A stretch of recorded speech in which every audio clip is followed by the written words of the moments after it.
Kita mau kemana sih? Udah, ini kita cari backingan yang paling mantep, bro. Apa sih? Kita kan anti ini. Kita belum ada anti teroris, bro. Betul juga.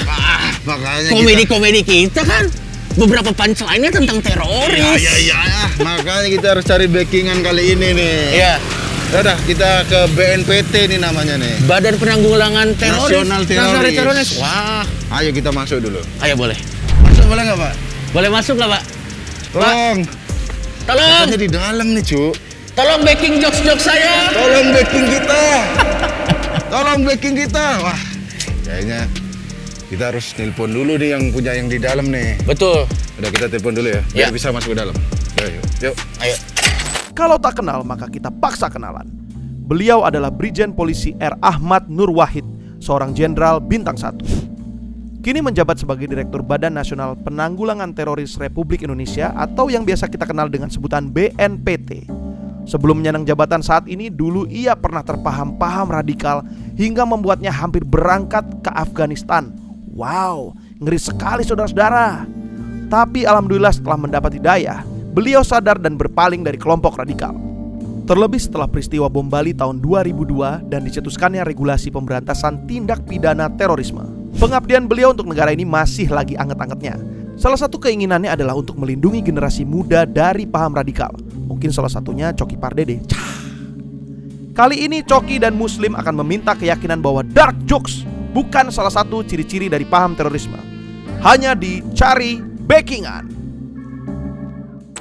Nah, Coki. Ya. Akhirnya kita sudah berada di dalam tempat sini. Betul. Tadi kita masuknya sempat digeledah-geledah. Betul. Ya memang begitu standarnya ternyata. Sebenarnya kita digeledah karena suruban Anda sih. Takut nyimpen buah-buahan mungkin. Kita berdua sangat merasa beruntung sekali karena tamu kita yang satu, bukan tamu kita. Kita yang tamu. Kita yang penyusup.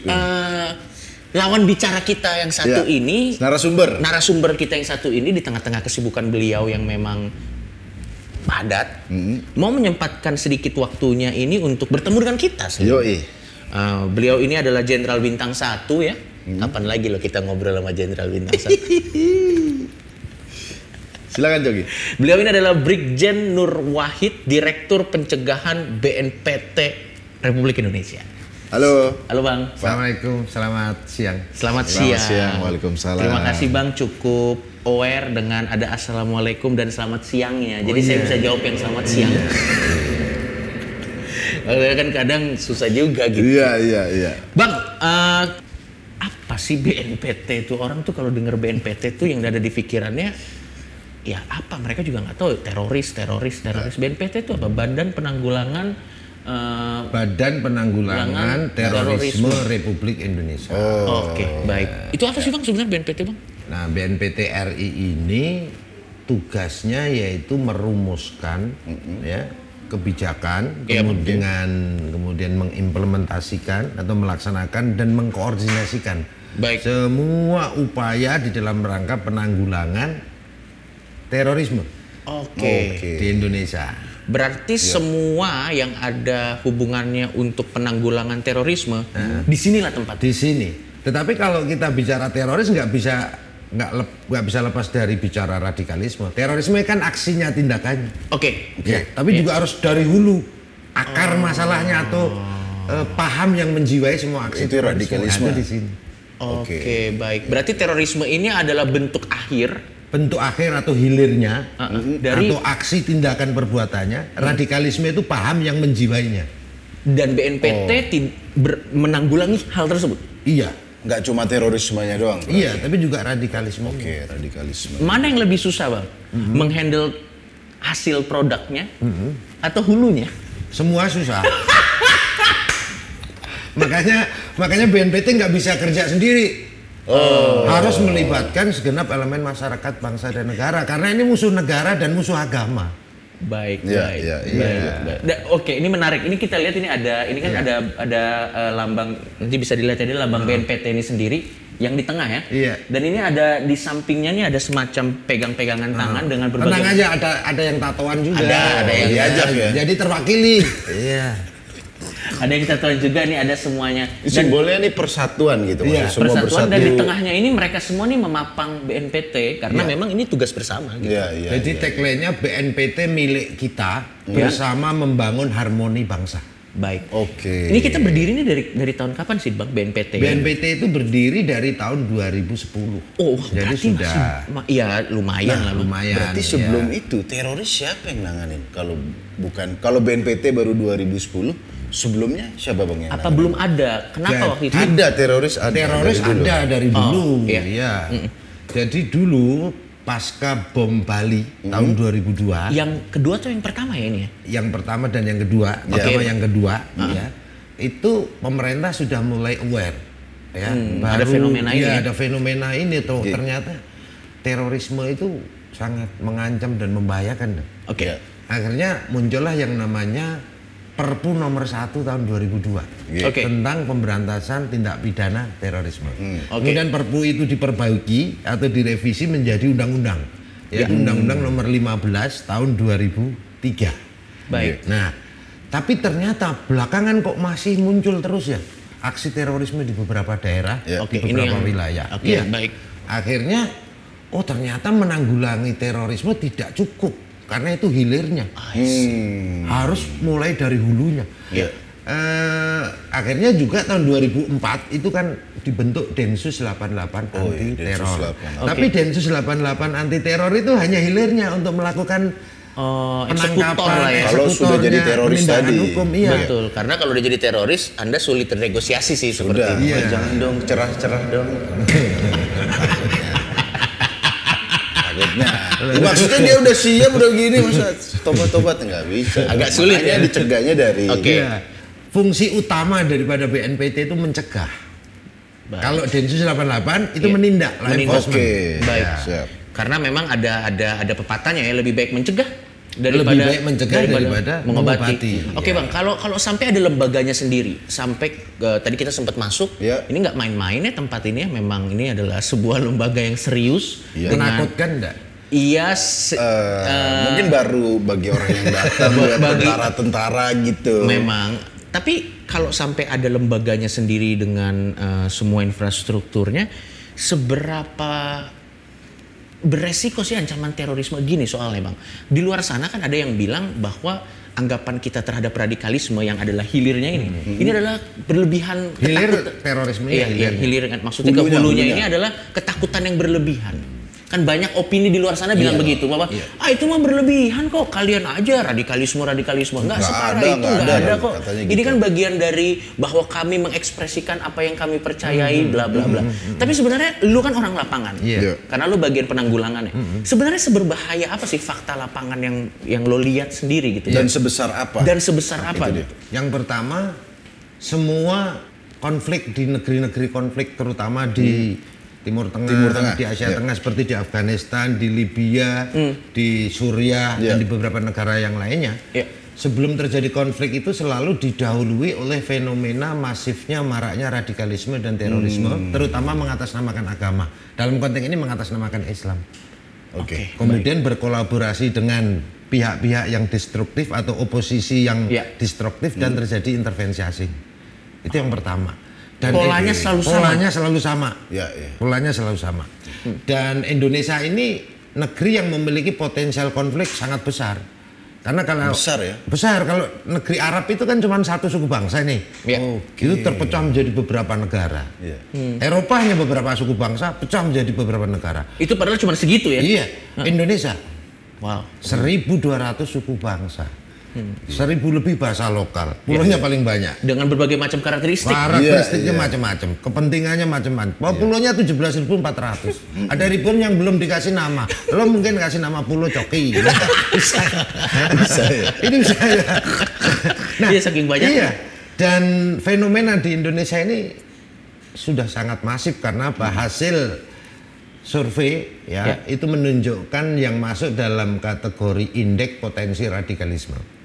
Itu ada 12,2% dari seluruh penduduk Indonesia. 12,2% itu berarti mayoritas adalah OTG. Maksudnya orang terpapar tanpa sadar. Jadi dia kena radikalisme tapi dia nggak sadar. Gitu. Iya, indikatornya. Indikatornya misalnya dia udah eksklusif. Ya. Dia udah intoleran terhadap keragaman atau perbedaan yang menjadi bahkan membenci membenci suku lain, membenci budaya, tradisi, kearifan lokal, keagamaan, ya kan. Kemudian dia sudah pro khilafah, anti Pancasila yang merupakan ideologi negara pemersatu bangsa. Dia sudah anti pemerintahan yang sah. Baik. Anti di sini bukan berarti kritis loh ya, bukan berarti oposisi bukan. Oposisi kan boleh. Oposisi yang konstruktif, yang menjadi take and balancing, penyeimbang. Kritis wajib, kita wajib di era demokrasi. Tapi kritis yang solutif, dengan santun, dengan adab yang ya budi pekerti yang baik, tidak nyinyir, nyebar hoax, fitnah, atau cuma sekedar benci aja ya. Nah, memang kelompok radikal terorisme ini kan sejatinya kan gerakan politik yang memanipulasi agama. Kemudian ingin mengambil alih kekuasaan yang cenderung dilakukan dengan cara-cara inkonstitusional atau menghalalkan segala cara. Yang ujungnya nanti membangun distrust masyarakat terhadap negara atau pemerintahan yang sah. Karena memang ingin mengganti ideologi negara dengan sistem agama menurut versi mereka. Jadi biar nggak percaya nih sama demokrasi, sama Pancasila. Terus apa solusinya? Khilafah. Begitu. Salah satunya. Goals akhirnya itu. Gitu ya. Tapi Bang, dengan bagaimana lo menggambarkan itu semua dengan bagus tadi ya, sebenarnya sih resiko kita sangat cukup besar sih. Karena negara-negara lain yang dikasih referensi Bang Nur Wahid tadi dengan suku yang tidak sebanyak kita saja, udah bisa sangat, apalagi kita sangat sensitif memang. Jadi itu ya salah satu masalahnya. Nah ini juga menarik. Ini kan terorisme. Berarti kalau istilahnya terorisme ini biasanya perdebatan yang selalu terjadi. Banyak perdebatan di masyarakat terorisme tuh nggak punya agama. Terorisme ada agamanya. Nah kalau dari lu nih yang memang Bang, memang langsung berhadapan langsung, setuju nggak dengan pendapat itu? Bagaimana lu menjawab itu Bang? Semua tindakan terorisme, semua aksi terorisme, tidak ada kaitannya dengan agama apapun. Baik. Tetapi terkait dengan pemahaman dan cara beragama yang menyimpang dari oknum umat yang bersangkutan. Ada keterangannya menyimpang. Baik. Dan ini didominasi oleh mayoritas atau didominasi oleh umat beragama yang menjadi mayoritas di suatu wilayah atau negara. Baik. Ini contoh misalnya, kayak dulu pernah kejadian aksi terorisme yang di New Zealand, yang satu jamaah masjid yang ditembak, yang ada videonya. Itu pelakunya bukan orang Islam, tetapi oknum yang beragama non Muslim. Kemudian di sana mayoritas kan non Muslim. Betul. Kemudian yang terakhir nih, ada satu keluarga Muslim ditabrak kendaraan itu di Kanada. Betul. Nah pelakunya bukan orang Islam, justru orang Islam korbannya. Betul. Ya kan? Betul. Tapi pelakunya oknum yang beragama Nasrani atau non-Muslim di sana. Apakah itu radikal? Radikal. Memahami agama yang dianutnya secara menyimpang. Jadi itu tindakan teroris juga ya? Teroris juga. Nah terus ada oknum biksu yang di Rohingya, Myanmar, yang rasis, menebar hate speech, konten-konten provokatif sehingga ribuan umat Islam terusir dari tempat tinggalnya. Itu otomatis bukan. Nah, di Indonesia itu karena mayoritasnya umat Islam, jadi teroris yang kami tahan ini KTP-nya Islam. Jadi jelas ya jawabannya. Tapi yakinlah bahwa tidak satupun agama yang membolehkan semua aksi terorisme. Tapi terorisnya sendiri ya beragama, apapun agamanya itu tadi ya. Gue mau nanya deh Bang, ini kan banyak nih yang terpapar OTG ini sebenarnya bukan orang bodoh loh Bang. Secara akademis, secara akademis mereka bukan orang bodoh. Mereka bahkan di kampus-kampusnya salah satu mahasiswa atau mahasiswi teladan gitu. Kenapa sih orang-orang seperti ini? Apa sih pintu masuknya, Bang? Itu ada hubungannya? Apakah kebodohan, kepintaran orang, terus juga kekayaan, miskin itu menjadi pintu nggak? Jadi kan saya sudah bilang, radikalisme, terorisme atau radikal terorisme itu kan virus ideologi. Ini berpotensi pada setiap individu manusia. Siapapun. Tidak terikat suku, agama, ras, tidak terikat profesi, bahkan tidak terikat kadar intelektualitas seseorang. Mau profesor, mau doktor, contoh Dr. Azhari, kurang dokter apa deh? Udah jelas namanya dokter. Osama bin Laden itu cerdas dan itu putra konglomerat Arab Saudi kan bin Laden itu kan. Oke. Kemudian Oman Abdurrahman, Amir atau pimpinan JAD yang sekarang ada di dalam tahanan, itu hafal Al-Quran 30 juz, bukan juz 30, beda kan. Full itu 30 juz. Iya. Artinya ini bisa memapar siapa saja.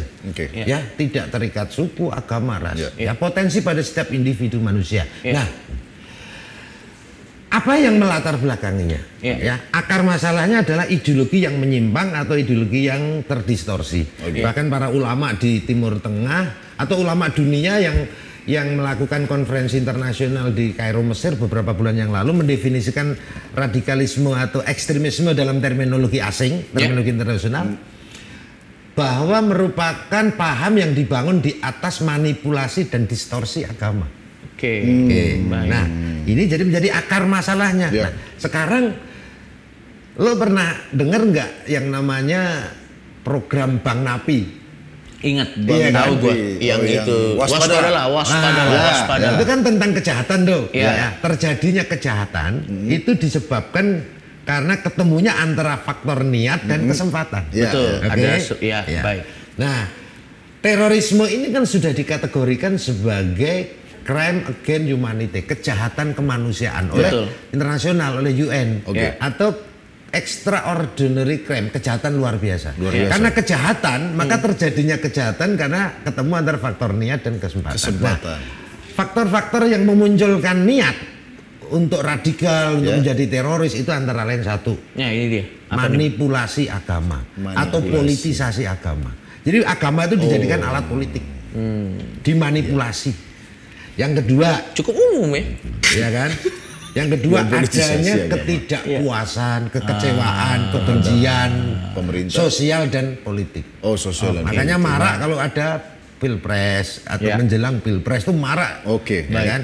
Kemudian adanya kemiskinan, ketidakadilan, kesenjangan sosial. Itu kemudian ada kebencian dan dendam. Itu niat. Setelah ada niat, ketemulah dengan kesempatan. Kesempatannya antara lain lingkungan yang radikal. Pengajian yang radikal atau ustadz-ustadz atau tokoh agama apapun agamanya yang radikal. Ketemu jaringan teror, ketemu pergaulan dunia maya, dunia medsos yang konten-kontennya intoleran dan radikal. Ketemu dengan donatur yang mendanai. Nah, ini dia juga. Itu yang menciptakan kesempatannya. Yang mensupport logistik untuk aktivitas untuk gerakan radikalisme. Dan lo tau nggak ngerinya apa, Bang? Apa yang lo sebut itu semua itu terlihat jelas di mata kita loh. Dan terang-terangan, bukan yang mereka diem-diem apa, itu jelas-jelas terang-terangan loh mereka. Dan populer. Jadi begitu, niat ketemu kesempatan jadi. Oh wow. Berarti memang serem juga ya. Tapi kita dapat info ini, Coki, katanya dulu Pak Wahid nih sempat juga terlibat dalam apakah benar itu? Sebenarnya sebelumnya nanya dulu apakah benar itu, Pak? Katanya dulu pernah terlibat radikalisme juga. Ya sekarang kan terlibat, saya kan menangani radikalisme dan terus. Bukan. Artinya apa? Mak nih, biar gue yang nanya. Iya. Dulu lo pernah ada di tahap untuk menjadi radikal yang terdistorsi tadi itu nggak? Yang jadi kayak terorisme gitu. Sudah sampai di situ nggak, Bang? Jadi mungkin saya ini salah satu atau satu-satunya mantan radikal yang jadi jenderal ya. Gokil, mantan radikal jadi jenderal ya. Jadi begini ya, mungkin bukan radikal lagi, sudah masuk jaringan teror. Oh ya? Waktu itu JI. Jemaah Islamiyah. Ya tahun 95-96 saya sempat mau berangkat ke Afghanistan. Ya. Tetapi alhamdulillah saya diuntungkan oleh waktu dan situasi. Waktunya waktu itu ya, belum ada undang-undang teror seperti sekarang. Situasinya karena negara belum aware waktu itu. Baru setelah tahun 2002 ada bom Bali, baru pemerintah kaget. Ternyata ini ada teroris dan sangat membahayakan. Saya sudah tobat. Gua gak kebayang sih kalau waktu itu ada pada saat itu sih. Ya saya sudah ditangkap Densus, tapi kan Densus belum ada. Iya. Berarti memang, nah ini dia nih, inilah yang agak sedikit problematik terutama di sosial media di Indonesia, Bang. Karena memang sekarang yang jelas-jelas terpampang ada memang tokoh-tokoh tertentu yang bahkan mereka tidak menyembunyikan message yang mereka bawa kok. Dan bahkan mereka juga dengan terang-terangan. Mereka nggak langsung aja ayo jadi teroris. Ya tidak. Ada fasenya, ada fasenya. Tapi maksud gua kayak ini Bang, kayak mereka tuh sudah mulai ibaratnya kalau ada starter pack how to be a terrorist, ini masih yang level-level satunya, level-level kan sama aja gini lah, misalnya kayak COVID-19 ini, kamu kan wah nggak ngikuti, misalnya ada orang yang nggak ngikuti protokol kesehatan ini kan, wah CPK, wah bebas aja kita kan silaturahmi, pokoknya hal-hal baik lah. Oh masuknya masuk dari situ. Masuknya begitu bro, maksudnya hal-hal baik, silaturahmi, pengajian, tapi jadi fase pertama itu menarik simpatik. Oke.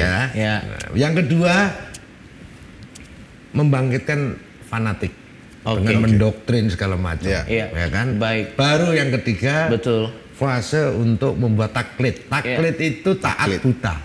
Pokoknya kalau sudah simpatik, sudah fanatik, apalagi udah taklid, apapun perintah ustadz, apapun kata ustadznya lakukan. Baik. Fasenya begitu. Betul. Dan itu BNPT bisa nggak mencegah dari fase 1 tuh? Masalah saat dia mencari simpati. Ya justru itu kita ini menyelamatkan, yang pertama menyelamatkan dulu yang moderat, ini yang mayoritas nih. 87,8% itu setelah dikurangi 12,2% tadi. Itu supaya mereka imun terhadap semua itu dulu propaganda. Amankan dulu. Diberikan vaksinasi dulu gitu. Dan tentu saja mereka juga harus dibangkitkan. Makanya kan sering disebut silent majority nih. Itu dibangkitkan untuk ayo bersama-sama melawan semua radikalisme dan terorisme dalam bentuk apapun. Soalnya kan orang supaya jangan diem. Ini kan silent majority diem. Makanya sering saya bilang semua warga negara ini wajib untuk menjadi booster dan influencer. Tapi yaitu booster dan influencer untuk perdamaian, untuk toleransi, untuk persatuan. Itu wajib. Karena yang kita jaga rumah kita bersama. Karena kuncinya ada di situ. Baru mereka yang sudah OTG tadi, itu kita doakan ya, kita doakan. Didoakan. Karena begini benar gini.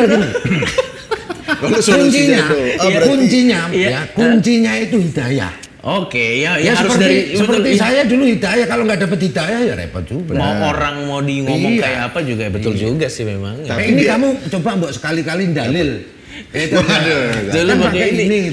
Kan tidak ada seorang pun akan percaya, akan beriman, akan tobat kecuali hidayah. Benar. Tapi Coki, kalau solusi menangkal tadi dengan doa. Ya pertama doa dong. Ada solusi lainnya. Biasanya kalau solusinya doa doang berarti 13%-nya udah nggak bisa selamat biasanya. Kayak udah ini kita pasrah aja gitu. Kalau solusinya berdua ngapain? Rakyat gaji gua dong. Tapi sekali lagi tadi silent majority bagus banget ya. Berarti semua orang bisa berperan. Semua orang berperan untuk bangkit, untuk menggelorakan persatuan, perdamaian, toleransi. Dan agama atau beragama secara moderat. Karena beragama secara moderat itu wajib hukumnya. Betul Bang. Nah terus juga kita melakukan tadi kontra radikalisasi, kontra narasi, kontra propaganda. Kami memutus media propaganda mereka. Kami juga berusaha untuk memutus logistik mereka. Kami juga berusaha memutus kaderisasi mereka. Sehingga kami juga berkolaborasi, koordinasi dengan kementerian lembaga terkait. Termasuk dengan civil society moderat maupun civitas akademi. Jadi ini harus semua dilibatkan. Jadi apa ya namanya perlawanan semesta. Perlawanan semesta. Berarti memang ini upaya yang tidak main-main untuk menumpas radikalisme dari Indonesia. Karena memang pertama ini yang bikin bahaya di Indonesia. Gara-gara penjelasan loh Bang. Potensi kita untuk pecah dengan sebegitu banyaknya perbedaan, keragaman sangat. Jadi buat gua sih ya, menurut gua ngobrol-ngobrol kita nih sangat jelas bahwa memang ini adalah masalah yang nyata dan ini adalah masalah kita semua ya.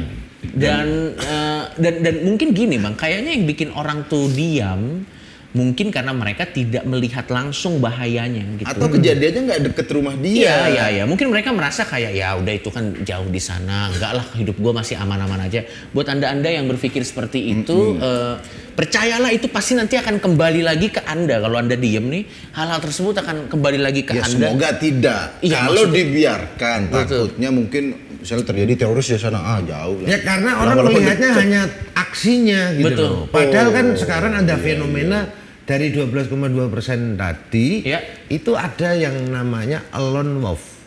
Lone wolf itu kan apa artinya? Penyendiri. Seperti yang nyerang di Mabes Polri itu kan, dia tidak terafiliasi, terkait atau tidak terafiliasi secara organisasi dengan jaringan teror, tapi secara ideologi karena terpapar di dunia maya. Indie gitu mungkin.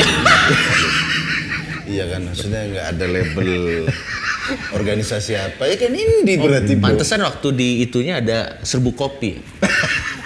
Karena kan minum kopi. Dan jamnya jam senja waktu itu. Nah, terakhir pertanyaan. Tapi kalau humoris kayak gini bisa imun loh dari itu ada juga penelitian, bener nggak kalau orang humoris itu susah menjadi teroris? Nah, insya Allah susah. Tapi jadi target teroris juga. Wah berarti pilihannya antara jadi target atau takutnya kita diajak-ajak nggak mau-mau tiba-tiba kita.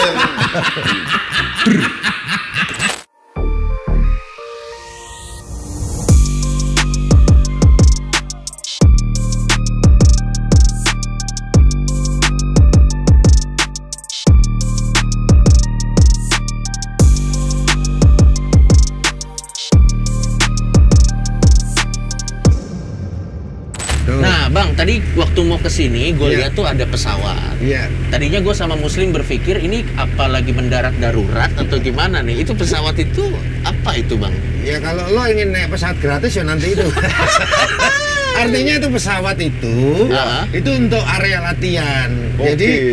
Jadi kan BNPT ini kan badan yang membuat kebijakan atau merumuskan kebijakan, melaksanakan dan mengkoordinasikan. Jadi nanti implementasinya bagaimana ketika kita misalnya ada teroris membajak pesawat. Betul. Nah itu sudah dilatih dulu ini pasukan. Jadi tidak kaget lah ya? Tidak kaget. Ini sebagai wujud dari strategi kesiapsiagaan nasional. Jadi ini memang pesawat tidak pernah delay tapi nggak pernah berangkat. Semenjak berdirinya BNPT sekitar 11 tahun yang lalu tahun 2010 otomatis kan BNPT juga ada fungsi pembinaan peningkatan kemampuan. Baik itu kemampuan di bidang pasukan maupun lainnya. Nah kalau sudah pasukan latihannya termasuk di kereta, di pesawat. Oh kita ada kereta juga Bang? Ada kereta. Mungkin langsung kita coba kita lihat kereta. Sorry mungkin gua yang kurang referensi ya Bang ya. Tapi apakah memang ada kasus-kasus yang hubungan dengan terorisme di kereta? Di Indonesia belum ada ya kali ya? Jadi begini, undang-undang itu mengamanahkan bahwa pendekatan penanggulangan radikal terorisme itu dua hal. Yang pertama pendekatan soft approach atau pencegahan. Yang kedua hard approach penindakan. Nah dalam pencegahan itu undang-undang mengamanahkan 3 strategi. Yang pertama kesiapsiagaan nasional, yang kedua kontraradikalisasi dan yang ketiga deradikalisasi. Nah sebagai wujud kesiapsiagaan nasional kan lebih baik mencegah. Lebih baik mengantisipasi sebelum terjadi kita udah siap siaga dulu. Makanya meskipun belum pernah terjadi ya kita harus tetap siap siaga. Dan berangkat dari semangat yang sama nanti di sini juga akan ada MRT juga sih. Ini kan wujud daripada satu tekad Indonesia damai. Makanya betul. Dan cukup panjang loh ini 2 gerbong loh ini. Mereka yang sudah menjadi tersangka, terdakwa, terpidana dan narapidana, terutama yang tersangka yang dalam proses penyidikan atau belum diberikan ke lapas, belum dikirim, yaitu mereka dilakukan deradikalisasi yang isinya adalah rehabilitasi ideologi dan reintegrasi sosial maupun reedukasi, diberikan keterampilan, kemudian pelatihan-pelatihan kerja untuk mempersiapkan diri nanti kalau sudah keluar dari lapas dia punya keterampilan, punya aktivitas. Betul. Sebenarnya sih saya yakin teman-teman sudah ada keterampilan, tapi ini yang positif ya. Ini keterampilan yang positif. Bukan keterampilan ngerakit bom. Bukan itu. Enggak. Saya mau ngomong gitu loh, nggak enak loh. Kita ke dalam berarti ya? Iya, boleh, sekilas ayo Siap, kita silahkan. Ini produknya mereka ini. Dan ternyata tidak ada unsur-unsur terorisme ya di batiknya ya? Tidak ada lah. Saya kira pedang gitu motifnya. Kemudian dilatih bengkel ya. Ini Betul. untuk bengkel ya. Segala macam. Ini sebagai ini aja. Sebenarnya ini lebih kayak tempat kursus jadinya ya? Iya. Tempat kursus ini aja. dalam rangka tadi, reedukasi tadi. Di reedukasi. Kenapa Slim? Mendapatkan IKEA vibe? Iya, maksudnya ini keren gitu Jok. Padahal mungkin aku nggak tahu, mungkin background orangnya sebelumnya bukan bagian ini, tapi karena dilatih di sini akhirnya punya keterampilan dan bisa membuat ini. Iya. Oke, ayo. Oke, yuk Slim. Ke sana. Nah, ini teman-teman. Nah, ini kita tadi sudah kita melihat dari dalam sekilas ya. Tentu saja tidak semuanya kita buka karena itu sesuatu yang harus dirahasiakan menyangkut untuk kepentingan semuanya, dan ini sudah di penjagaan depannya. Nah, tentu sampai di sinilah untuk berkunjung di BNPT. Nah, seperti inilah sekilas tentang Badan Nasional Penanggulangan Terorisme milik rakyat, milik bangsa Indonesia. Kami itu karyawannya rakyat. Gokil. Tapi Bang gini, kita kan sebenarnya kan tujuan dari konten ini kan cari backingan. Boleh nggak kalau misalnya gua dan Tretan Muslim ini mulai hari ini mengangkat atau minta izin untuk boleh memanggil Abang dengan sebutan paman? Paman boleh. Paman, Om, ya. Mau panggil kalau bapak tua saya kurang akrab. Om, boleh Om. Om saya BNPT. Om saya BNPT. Pokoknya BNPT siap membackingi bangsa Indonesia. Bahkan bangsa Indonesia. Siapapun yang peduli terhadap NKRI, Pancasila, kebinekaan ya. Pokoknya Pancasila, NKRI harga mati lah. Pasti kami backingi. Yaudah kalau begitu terima kasih banyak buat teman-teman yang udah nonton. Terima kasih juga Bapak. Kita udah dapat banyak sekali. Astagfirullah. Maafkan saya Om. Jadi lebih tua lagi dong. Oh sorry. Kita revisi. Maafkan saya Om. Punya Om BNPT. Boleh nggak saya menyampaikan kepada Silakan. Halayak pada masyarakat Indonesia tentang tagline-nya BNPT. Silakan. Bahwa BNPT milik kita bersama membangun harmoni bangsa. Mantap. Merdeka. Merdeka.